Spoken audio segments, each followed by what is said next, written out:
Now that you've completed some of the scoping problems, it's time to tackle the final project.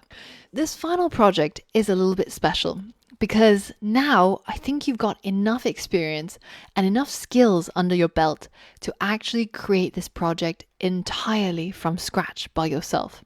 So you're flying solo now. Now, the first thing I want you to do is to play this game quite a few times actually, just so that you get a good idea of how it works. Now, the first thing it tells us is welcome, and then it tells us it's thinking of a number between 1 and 100, and then we get to choose a difficulty. So I'm going to choose hard. Now it tells me that I have 5 attempts to guess the number, and I'm going to make a guess. Now it tells me that 50 is too high. It's not the number that it was thinking, and I have to guess again. And notice how I started out with 5 attempts. I'm now down to 4 attempts.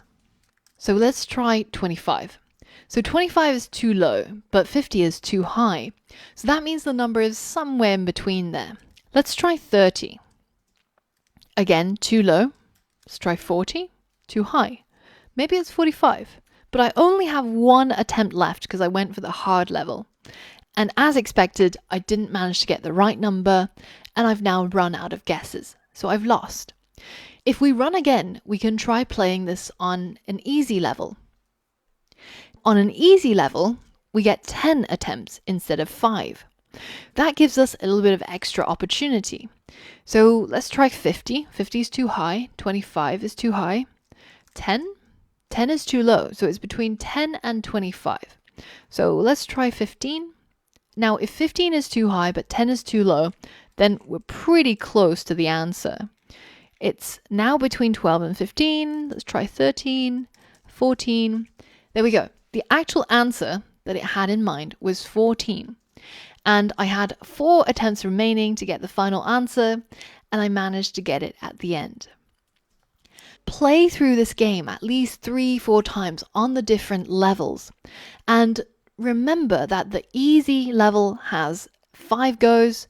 The hard level, the user gets 10 goes at guessing the number. And look at how the code works and how it's functioning. And then I want you to break down this problem. Write a to-do list. Create your own list of tasks that you need to solve. And start with the simplest one. And once you've tackled that, start putting in some comments into your code. Write down the functionality your program needs, and then write the code.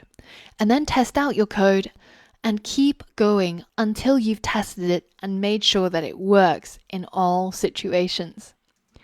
So this final project has no starting code. I'm not going to give you any comments or to-dos to start off with. I want you to try and tackle this entire project by yourself. And the only thing I'm going to give you is this link so that you can try out the final project. And I know that there's a lot of ways that you can cheat, but don't do it. Have faith in yourself. If you tackle this for an hour, I'm pretty sure you're going to get there in the end. You have free reign on the styling or the wording, whatever it is you want it to say, but it has to have the same functionality. Now, this also means that if you want to get some ASCII art of your own, then you can head over to this website, which I'll link to in the course resources, and just type the name of your game. So maybe it'll be guess the number. And you can change the font that you want for it. Maybe something a little bit isometric, or maybe ogre, or maybe train, whatever it is you want. And then once you're happy with the font, you can select and copy everything that's on there.